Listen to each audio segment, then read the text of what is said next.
Hello friend, today I want to show you how to hard reset Nokia 1203.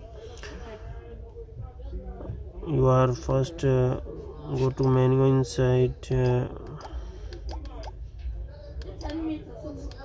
see setting inside and press setting, and after then go to done and then press, you see is making OK. After then you are go to back and reading star hash 73 and 770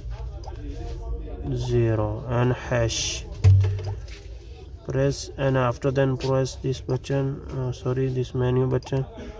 When is pressing 100% is making hard reset. Wait, just your phone making now hard reset.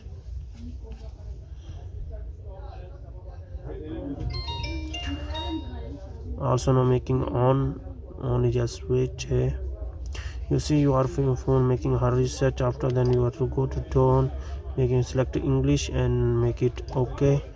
After then your phone is done. Like and share videos. Also please subscribe my channel, hit the bell icon, never miss any videos.